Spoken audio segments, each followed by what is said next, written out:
Xiaomi 11 Lite Any 5G का first custom ROM का review मैंने प्रोवाइड किया था, वो है पिक्सल OS और इसका एक और अनदर अपडेट आ चुका है जिसे फिलहाल मैं 1 डे से यूज कर रहा हूँ और इस बार काफ़ी कमाल के इंटरेस्टिंग यहाँ पे चेंज किए गए हैं जो कि आपको रियल में काफ़ी ज़्यादा है जो पसंद आने वाले हैं। तो वीडियो को पूरा लास्ट तक वॉच करते रहिएगा और मैं आपको इससे रिलेटेड सारी जानकारी दूंगा कि क्या नया चेंज है, परफॉर्मेंस कैसा है, बैटरी कैसा है, चार्जिंग कैसा है, साथ ही साथ इसे इंस्टॉल कैसे करना है। तो चलिए वीडियो को शुरू करते हैं और आपको पसंद आता है तो प्लीज़ यार लाइक करिएगा और मेरे दोनों चैनल को सब्सक्राइब करें क्योंकि इससे रिलेटेड कई सारे वीडियोज मैं अपने सेकंड चैनल पे भी देता रहता हूँ, चाहे वो कस्टम रोम का या कोई अदर हो, तो सब्सक्राइब जरूर कर लेना।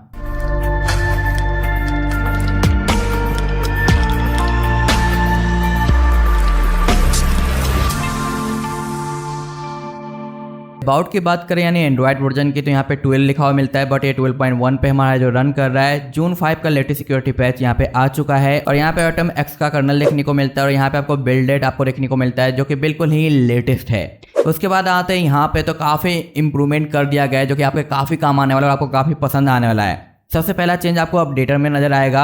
अगर आप ओल्ड वाले पिक्सल OS पे है तो आपको OT अपडेट मिल गया होगा, लेकिन अब नए वाले अपडेट के बाद से आपको यहाँ पे देखने को मिलेगा जो कि लोकल अपडेट का सपोर्ट, यानी आप अलग से फाइल को डाउनलोड कर लो और अपने इंटरनल में डाल के और यहाँ से ब्राउज कर सकते हो जो कि लोकल अपडेट है और उसके बाद आप उसे सिलेक्ट कर लो और मैनुअली अपडेट कर लो, जैसे कि आप अपने MIUI वाले अपडेट में करते हो मैनुअल OT अपडेट।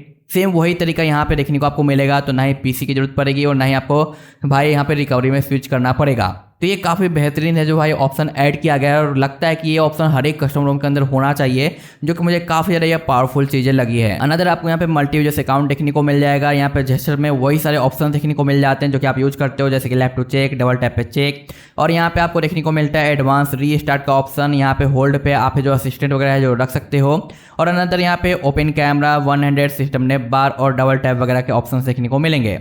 और इस बार जो एडवांस हमारा जो बूट मेनू है ना, इसमें सिस्टम UI रीस्टार्ट का भी ऑप्शन दे दिया गया है जो कि ये पहले नहीं था। तो जैसे कोई चीज़ें हम अप्लाई करते हैं जिसके लिए हमें एक बार फ़ोन को रिबूट करना पड़ता है ताकि वो प्रॉपर अप्लाई हो सके, तो डायरेक्टली आप यहाँ पे सिस्टम UI को रीस्टार्ट कर सकते हो। वो रिबूट का ही काम करता है एक तरीके से, पूरा सिस्टम को एक बार रीस्टार्ट करता है। तो ये चीज़ें यहाँ पे ऐड की गई है जो कि काफ़ी सही है और आपके काफ़ी काम आ सकता है। अनदर यहाँ पे आपको डिजिटल वैल्यूइंग देखने को मिल जाएगा एंड्रॉइड 12 का जो कि डैशबोर्ड होता है, तो ये आपका है जो काम करेगा, जो कि गेमिंग के टाइम में आप देख लेना। सेफ्टी एंड इमरजेंसी वगैरह सब कुछ आपको सेम मिलता है। सिक्योरिटी के अंदर ये जो लुक है ये पिक्सल जैसा यहाँ पे सेम टू सेम दिखाई देने लग गया है जो कि काफ़ी सही है। और यहाँ पे आपको देखने को मिल जाता है फेस अनलॉक एंड फिंगरप्रिंट वगैरह। एडवांस के अंदर हम इन करते हैं तो यहाँ पे वही नॉर्मल ऑप्शन देखने को मिलते हैं जो कि अक्सर आप है जो यूज करते हो, तो वो चीज़ें आपको यहाँ पे दिखाई देगी। अनदर यहाँ पे आपको देखने को मिलता है एक्सेसिबिलिटी और यहाँ पे वॉलपेपर स्टाइल, जहाँ पे पिक्सल के सारे वॉलपेपर कलेक्शन आपको जो मिल जाते हैं। तो जो भी आपको चाहिए सारे लेटेस्ट वॉलपेपर यहाँ पे मिलेंगे या थर्ड पार्टी यूज कर सकते हो, और जो मैं यूज कर रहा हूँ वो चाहिए तो टेलीग्राम पे मैंने दे दिया है। अनदर साउंड के प्रोफाइल में भी काफ़ी कुछ इंप्रूव किया गया है, जैसे कि कॉलिंग से रिलेटेड आपको वाइब्रेट मिल जाएगा, स्क्रीनशॉट साउंड को इनेबल डिसेबल, यहाँ पे टच पे वाइब्रेट आपको मिलता है और यहाँ पे आपको साउंड का भी ऑप्शन मिलेगा। साथ साथ यहाँ पे आपको जो पैटर्न नया ऐड कर दिया गया है, जहाँ पे आप ऑक्सीजन OS वाले जो पैटर्न ऐड कर सकते हो हैप्टिक वगैरह के, और यहाँ पे अलग अलग वाइब्रेट वाले ऑप्शंस भी दिए गए हैं। कितना आपको लाइटर रखना है वो भी आप यहाँ पे जो कंट्रोल कर सकते हो, जो कि काफ़ी अच्छा है जो ऑप्शन आपको साउंड के प्रोफाइल में देखने को मिलेगा। लेकिन यहाँ पे एक चीज़ की कमी मैं कहूँगा वो है यहाँ पे टच वाइब्रेट का, जो कि ऑटो ऑफ हो जा रहा है। ये पहला बग है, जैसे कि आप इस तो मैंने ऑन किया, बैक आता हूँ, फिर से जाता हूँ और ये फिर से यहाँ पे क्लोज हो चुका है। तो हैप्टिक फीडबैक और टैब और कीबोर्ड इज मोर, जो कि ये ठीक से काम नहीं कर रहा है, तो मे बी आगे चल के फिक्स हो जाएगा। तो ये चीज़ आप देख लेना। उसके बाद स्टोरेज एंड बैटरी, जितना भी मैंने यूज़ किया है उसके हिसाब से बैटरी मुझे ठीक लगा है, बट लगा कहीं ना कहीं कि थोड़ा और इम्प्रूव होता तो बेटर होता, बट ऐसा कोई खास आपको शिकायत नहीं होने वाला बैटरी से रिलेटेड। बाकी यहाँ पे आपको ट्रैफिक इंडक्टर भी देखने को मिल जाएगा जो कि पहले हमें देखने को नहीं मिलता था, तो ये भी चीज़ें ऐड की गई है। तो काफ़ी कमाल के इंप्रूवमेंट यहाँ पे किए गए हैं जो कि पहले हमें देखने को नहीं मिल रहा था। साथ साथ स्मूथनेस के अंदर काफ़ी ज़्यादा है जो यहाँ पे इंप्रूवमेंट आ चुका है, पहले से आपको ज़्यादा स्मूथ फील होगा। और यहाँ पे जब भी आप टैब स्लाइड करोगे ना, हैप्टिक भी थोड़ा सा बेटर हो चुका है, पहले से ज़्यादा आपको हैप्टिक फील होता है हर एक टैब के ऊपर, जो कि मुझे यहाँ पे काफ़ी बेहतरीन चीज़ें लगी है। अनदर अगर हम यहाँ पे आते हैं अपने कीबोर्ड के ऊपर, तो यहाँ पे कुछ नए ऑप्शन ऐड किए गए हैं, जहाँ पे लाइव ट्रांसलेशन वगैरह आपको देखने को मिल जाता है, सिंक का ऑप्शन है, डेटा का है और यहाँ पे साथ साथ ऑटो ब्राइटनेस, NFC रिकॉर्डर और कैलकुलेटर वगैरह भी ऑप्शन आपको देखने को मिलता है। तो डायरेक्टली यहाँ से आप एक्सेस कर पाओगे, जो कि काफ़ी सही है। अगर आपको ज़्यादा जरूरत पड़ती है तो यूज कर सकते हो, अगर आपको रिकॉर्डिंग ज़्यादा करना रहता है तो यहाँ से भी आप उसे एक्सेस कर पाओगे डायरेक्टली, जो कि ये मुझे काफ़ी सही लगा और काफ़ी परफेक्ट चीज़ें यहाँ पे आपको दिखाई देती है। तो ये आपके काफ़ी काम आ सकता है। अनदर यहाँ पे आपको पिक्सल का लॉन्चर देखने को मिलता है, जिसमें जो भी वॉलपेपर यूज करोगे उसके प्रीव्यू आपको यहाँ पे नजर आएंगे ही आएंगे। यहाँ पे आपको डिफॉल्ट नॉर्मल सा कैमरा देखने को मिलता है, बट आप जीकेम यहाँ पे यूज कर सकते हो और जल्दी मैं आपके लिए जीकेम का वीडियो लेके आने वाला हूँ, तो थोड़ा सा वेट कर लेना। बाकी यहाँ पे अगर म्यूजिक प्लेयर की बात करें तो यहाँ पे वॉल्यूम कंट्रोल कुछ इस तरीके से आपको देखने को मिलता है और म्यूजिक प्लेयर के ऊपर आपको एनिमेशन देखने को मिले कुछ इस तरीके से, जो कि ये भी काफ़ी बेहतरीन हमें जो दिखाई देता है और आपके काफ़ी काम भी आने वाला है। अब रही बात परफॉर्मेंस की कि क्या परफॉर्मेंस रिजल्ट निकल के आता है, तो चलिए उसके ऊपर एक नज़र डाल लेते हैं।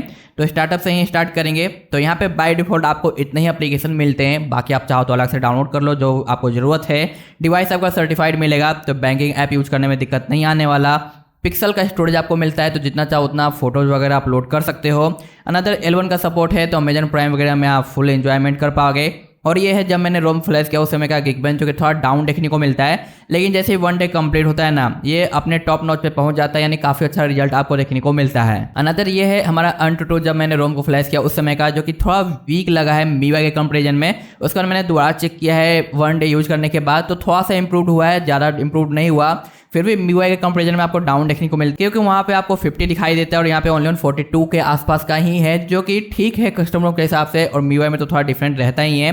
बट यहाँ पे देखोगे बैटरी ड्रॉप बहुत कम है और हीटिंग ओनली 4% है, तो ये चीज़ें काफ़ी अच्छी निकल के आती है। अनदर यहाँ पे सबसे बड़ा कमी लगा वो है मुझे यहाँ पे AnTuTu के अलावा CPU थ्रोटल का, जो कि थोड़ा ज़्यादा थ्रोटलिंग कर रहा है। इसे थोड़ा और इम्प्रूव्ड और बेटर होना चाहिए था, तो ज़्यादा मज़ा आता, बट यहाँ पे थोड़ा सा वीक मुझे नज़र आया है। आप यूज करते हो तो आप चेक करना और आप बताना कि आपको कितना और फाइनल रिजल्ट देखने को मिला है। अनदर यहाँ पे मैंने स्टैंड बाय बैटरी ड्रॉप भी चेक किया है, जिसमें सिम कार्ड डाला हुआ है, और 26 पे मैंने लेफ्ट किया था, और जब मॉर्निंग में चेक करता हूँ तो ये आता है 24, यानी फुल नाइट में ओनली 2% का बैटरी ड्रॉप है, जो कि काफ़ी सही है स्टैंड बाय के मामले में। और चार्जिंग स्पीड भी काफ़ी अच्छा मिलता है, जहाँ पे आप देखोगे 40 मिनट में 24% गया है और यहाँ पे 52 मिनट में 72% गया है चार्जिंग, जो कि काफ़ी अच्छा आपको देखने को मिलेगा। अनदर यहाँ पे आपको देखने को मिल जाता है कि आ गया भाई, तो दोबारा CPU टोटल मैंने चेक किया तो सेम उसी टाइप से रिजल्ट आया है, तो ये थोड़ी सी कमी मुझे लगी है। लेकिन उसके बाद अगर मैं यहाँ पे गेमिंग किया हूँ ना, तो गेमिंग में तो आपको डिफॉल्ट सेटिंग मिलता है, लेकिन गेमिंग मुझे काफ़ी सही और कॉन्स्टेंट देखने को मिला। तो चलिए एक नज़र हम थोड़े से गेमिंग पे भी डाल लेते हैं। और आप देखो ये गेमिंग हमारा वहीं से स्टार्ट हुआ है, जो कि मैंने कुछ देर पहले प्ले किया था। तो यहाँ पे रैम मैनेजमेंट भी काफ़ी अच्छा रहता है, कई सारी चीज़ों को अपने रैम में रखता है ताकि आपका मल्टीटास्किंग थोड़ा सा और बेटर हो जाए। सबसे पहले मैं आपको सेटिंग दिखा देता हूँ। तो डिफ़ॉल्ट सेटिंग है, कुछ भी नया नहीं है, और यहाँ पे FPS मीटर है, आप देखते रहना।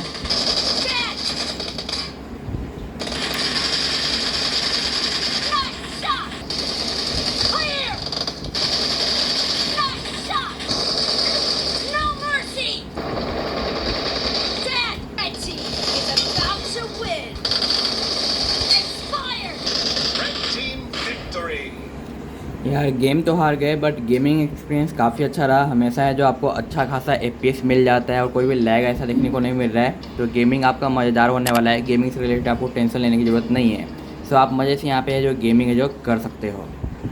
अब अगर चेंजलॉक की बात करें कि इसका ऑफिशियल चेंजलॉक आखिर है क्या, तो ये जो चीज़ आपको दिखाई दे रही है ना, ये डिवाइस साइड है जो चेंज किया गया है, जिसमें ग्राफिक्स वगैरह इंप्रूव कर दिए गए हैं। साथ साथ यहाँ पे आपको देखने को मिल जाता है कॉन्फ़िगरेशन वगैरह ऑडियो ऐप का है जो थोड़ा इंप्रूव किया गया है, और भी कई सारे छोटे मोटे इंप्रूवमेंट है जो यहाँ पे किए गए हैं। लेकिन उसके अलावा अगर सोर्स चेंजलॉक की बात करें ना, तो उसमें काफ़ी कुछ इंप्रूव किया गया है, जो कि मैंने आपको बता दिया। जैसे कि सिक्योरिटी पैच हमारा लेटेस्ट आ चुका है, यहाँ पे पूरा का पूरा सोर्स लिया गया है पिक्सल एक्सपीरियंस की तरफ से, जो कि काफ़ी स्मूथ हो चुका है। ट्रैफिक इंडक्टर ऐड हो चुका है, एप्स लॉक भी यहाँ पे ऐड हुआ है, जो कि मैंने अपने नोट 10 प्रो के अंदर नोटिस किया था। और यहाँ पे अगर बात करें तो सिक्योरिटी ऐप में मुझे कहीं देखने को नहीं मिला, और एप्स लॉक अभी बीटा फेज में है, तो उतना पूरा सिक्योर तो नहीं रहेगा, लेकिन हाँ काम करेगा। तो यहाँ पे आपको security, apps update, page unlock, और यहाँ पे मुझे देखने को नहीं मिला कि इधर है एप्स लॉक। थोड़ा सर्च कर लेते हैं, तो यहाँ पे मैंने सर्च कर लिया और कहीं पे भी एप्स लॉक यहाँ पे नहीं है, तो मे बी इस डिवाइस के अंदर अभी तक एप्स लॉक ऐड नहीं किया गया, जबकि नोट 10 प्रो के अंदर मुझे देखने को मिला था। तो भाई यहाँ पे ये चीज़ें थोड़ा डिवाइस का चेंज लॉक नहीं है, ये सोर्स का चेंज लॉक है, तो डिवाइस के अनुसार थोड़ा डिफरेंट होते रहता है, तो कंफ्यूज मत होना और डरने की जरूरत नहीं है, मे बी नेक्स्ट टाइम आ जाएगा। अपडेट का लोकल स्टोरेज का सपोर्ट दे दिया गया है, जो कि मैंने आपको दिखा दिया है। ऑटो ब्राइटनेस ऐड हो चुका है, सिस्टम UI रिबूट करने का ऑप्शन भी ऐड हो चुका है, स्क्रीनशॉट साउंड को ऑन एंड ऑफ कर सकते हो, वो भी मैंने आपको बता दिया है। बाकी यहाँ पे आपको देखने को मिलता है add toggle for combined signal, तो ये चीज़ें भी यहाँ पे देखने को नहीं मिली, ना ही नोट 10 प्रो के अंदर देखने को मिला था। वाइब्रेशन का पैटर्न ऐड कर दिया गया है, वो चीज़ें मैंने आपको बता दिया, जो कि ऑक्सीजन OS वगैरह से लिया गया है। और यहाँ पे जो सपोर्ट ऐड किया गया ना, वो है EROFS से, जो कि काफ़ी बड़ा चेंज है। और इसका मतलब क्या निकल के आता है, तो ये आप यहाँ पे देख सकते हो, इसका फुल फॉर्म है जो कि enhance read only file system. इसका मतलब है कि आप अपने फ़ोन के अंदर नॉर्मली किसी भी थर्ड पार्टी एप्लीकेशन की हेल्प से कोई भी बड़ा मॉडिफिकेशन नहीं कर सकते, क्योंकि ये रीड ऑनली सिस्टम है। अगर आपको कोई भी बड़ा चेंज करना है तो उसके लिए सबसे पहले रूट करना पड़ेगा सिस्टम को, तब जाके आप चेंज कर पाओगे। तो ये चीज़ें आपको यहाँ पे लिखी हुई मिलती है। साथ ही साथ ये जो इस बार का अपडेट है ना, ये F2FS कंप्रेशन के साथ आता है, जिसकी वजह से रिकमेंडेड किया गया है कि आप क्लीन फ्लैश करो तो ज़्यादा बेटर रहेगा। अदरवाइज आपके पास कुछ इंपॉर्टेंट डेटा है और आप डर्टी फ्लैश करना चाहते हो तो ट्राई कर लेना, लेकिन अगर इशू आता है डर्टी फ्लैश के बाद तो रिकमेंडेड रहेगा कि आप क्लीन फ्लैश कर लो, क्योंकि यहाँ पे जो कुछ भी चेंज है वो मैंने आपको शो कर दिया। और रियली में मुझे ये रोम काफ़ी ज़्यादा बेटर लगा है, काफ़ी स्मूथ लगा है और गेमिंग में भी आपको दिक्कत नहीं आएगी और आप इसे डेली ड्राइवर के रूप में यूज कर सकते हो, क्योंकि मैं इसे रिकमेंडेड कर सकता हूँ आपको, क्योंकि काफ़ी अच्छा रोम निकल के आता है। और रही बात कि इसे इंस्टॉल कैसे करना है, तो जो मैंने फर्स्ट वीडियो दिया था पिक्सल ओएस का, उसमें मैंने पूरा डिटेल में इंस्टॉलेशन एक्सप्लेन कर रखा है, तो उस वीडियो को आप देख लेना। उसका लिंक मैं आपको डिस्क्रिप्शन में या आई बटन में दे दूंगा और सेम मेथड आप इसके साथ फॉलो कर लेना और आप आसानी से इसे इंस्टॉल कर पाओगे। तो मिलते हैं हम नेक्स्ट वीडियो में इसी जगह इंटरेस्टिंग टॉपिक के साथ। और आपसे एक ही रिक्वेस्ट रहेगा यार, वीडियो को लाइक कर देना और प्लीज़ दोनों चैनल को सब्सक्राइब, ताकि जब भी मैं कोई अपडेट लेके आऊँ आपको वीडियो टाइम पे मिल सके। सो मिलते हैं नेक्स्ट वीडियो में, बाय बाय।